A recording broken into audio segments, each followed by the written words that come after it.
तेरी मंजिल तेरे अंदर, तेरे रास्ते, तेरी किस्मत तेरे हाथों, चुन ले अपना सफर सफर, तेरा हुनर हुनर, तेरी कदर कदर।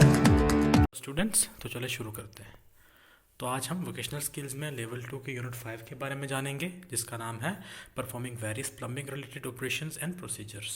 इसमें हम जानेंगे कि प्लम्बिंग से जुड़े हुए जितने भी कार्य या जितने भी काम हम अमल में लाते हैं या अंजाम में लाते हैं वो कैसे करते हैं। उसके बाद हम बात करेंगे इंट्रोडक्शन की। तो इंट्रोडक्शन में क्या है कि कोई भी प्लम्बर अगर मरम्मत का काम करने जा रहा है तो उससे पहले उसके पास सफिशिएंट नॉलेज का होना ज़रूरी है, तो वो उस काम को करने के लिए सक्षम हो ताकि वो उस काम को अच्छे से अंजाम दे सके। तो उसके बाद हम देखेंगे cause of damage to the pipeline and plumbing system. ठीक है, तो काजेज होते हैं वजूहात जिनको हम वजह कहते हैं, और डैमेज हो गए नुकसान। तो हमारी पाइपलाइन या प्लम्बिंग सिस्टम को किन वजहों से नुकसान होते हैं। तो पहली वजह है defective jointing material. Jointing material दो पाइप्स को जोड़ने का मटेरियल होता है, अगर वही हम गलत लगाएंगे तो पहला नुकसान तो वो रहेगा। दूसरा, direct strike on the body of the pipe. कई कबार किसी नोकीली चीज़ या तेज़धार चीज़ से ज़ोर से हमारे हाथों पाइप पे लग जाती है तो वो भी पाइप को नुकसान देता है। And the third is slipping of jointing material. Jointing material जैसे कि रबर होता है एंड लेड वगैरह, अगर वो अपनी जगह से स्लिप होकर खिसक के किसी दूसरी जगह चले जाएं तो वो भी एक काज रहता है। उसके बाद अगर पाइप ब्लॉक हो जाती है या फिर स्प्लिट्स चीर फाड़ होता है उसमें, तो वो भी एक रीज़न रहेगा। एंड कॉन्ट्रैक्शन, पाइप का सिकुड़ जाना भी एक काज है। उसके बाद एक्सपेंशन, पाइप का फैलाव, कंप्रेशन, दबाव और क्रशिंग। ठीक है, कुचल देना, पाइप को हम अगर कुचलेंगे या कोई कुचल देगा, ठीक है, तो कंप्रेस करेगा, दबा के रखेगा या फिर पाइप फैल जाएगी तो वो भी नुकसानों में ही आएगा। तो उसके बाद हम देखेंगे कि हमें प्रोसीजर क्या फॉलो करने हैं। जब हम पाइप को रिपेयर करने जा रहे हैं तो हमें किन चीज़ों का ध्यान रखना है और कौन कौन सी चीज़ें दिमाग में रखनी है। तो सबसे पहले लोकेशन एंड डिमार्केशन, हमें पाइप लाइन या पाइप की लोकेशन पता होनी चाहिए।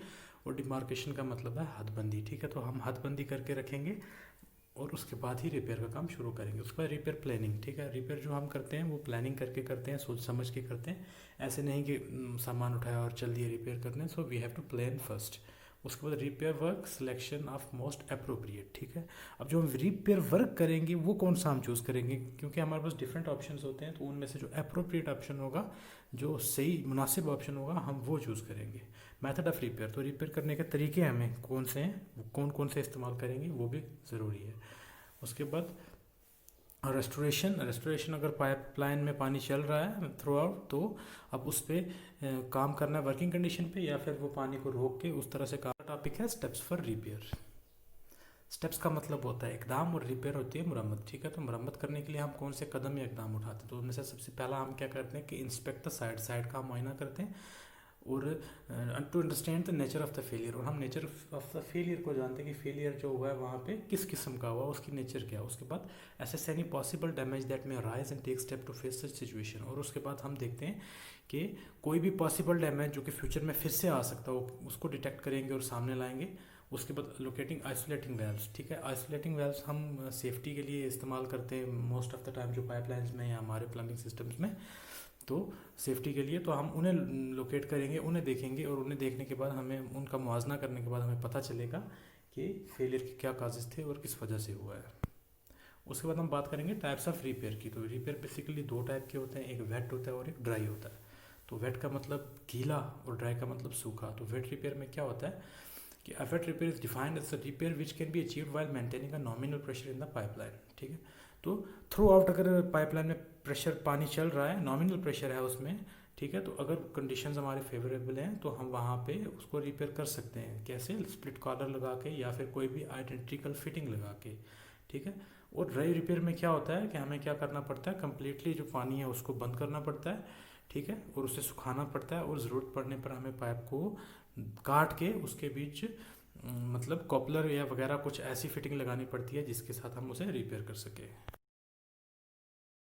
तो हमारा अगला टॉपिक है रिप्लेसमेंट रिपेयर। रिपेयर का मतलब आपको पता है जैसे कि मरम्मत, और रिप्लेसमेंट का मतलब हुआ कि बदलना किसी भी चीज़ को। तो अगर हम मरम्मत करने जाएंगे या पुरानी चीज़ को बदल के नहीं लगाएंगे तो हमें किन किन चीज़ों को ध्यान में रखना है उसके बारे में हम जानेंगे। तो सबसे पहले कैरी आउट करेक्ट मेजरमेंट्स। जितने भी हम मेजरमेंट्स करते हैं, जितने भी हम नापते हैं पाइप्स को, वो बिल्कुल करेक्ट होनी चाहिए। And give allowances for expansion, अगर हमें उन्हें तोसी देनी है, अगर हमें बढ़ाना तो उसके लिए भी हमें अलो करना चाहिए।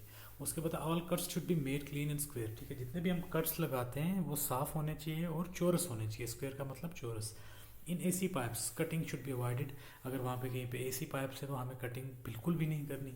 Couplers should be have their ceiling rings. जो कपलर्स हैं उनको उनके एंड पे सीलिंग रिंग्स का होना ज़रूरी है, तभी जाके वो अच्छे से फिक्स्ड होंगे। Lubricated if recommended. ठीक है, लुब्रिकेशन का मतलब है, लुब्रिकेटेड का मतलब ग्रीस लगाना या तेल लगाना जिससे वो चीज़ बिल्कुल नरम हो जाए। अच्छा, good alignment essential particularly if narrow couplers are use. अगर हम नैरो कपलर्स यूज़ करते हैं, नैरो कपलर थोड़े से तंग किस्म के होते हैं, तंग मतलब टाइटन, तो वहाँ पे गुड अलाइनमेंट या कुछ अच्छी सीमत का होना ज़रूरी है। All couplers and collars should be centralised. तो जितने भी कॉलर्स फिटिंग्स या कपलर्स हम इस्तेमाल करेंगे वो सेंट्रलाइज, वो मरकज़ी किरदार पे आने चाहिए, मरकज़ में बिल्कुल सेंटर में आने चाहिए।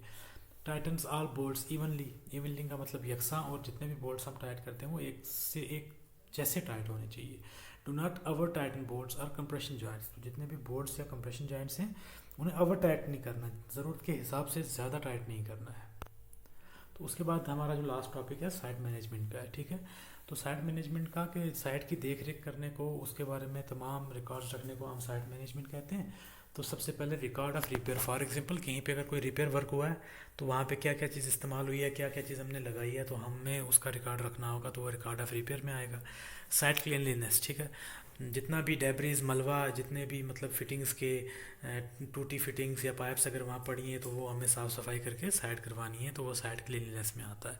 Prevention of कॉन्टिमिनेशन during repair work. ठीक है, काम करते वक्त वहाँ पे आलूदगी हो जाती है। फॉर एग्जांपल कुछ किस्म की कॉन्टिमिनेशन का मतलब होता है आलूदगी, तो वो जगह आलूदा हो जाती है, तो उसके लिए हमें थोड़ा सा एक जगह रखनी है, जिस एग्जॉस्ट रखना है जहाँ से वो चीज़ आउटिंग रखनी है, बाहर निकल सके जितना भी कंटेमिनेशन वहाँ पे जमा हुआ है उसके लिए।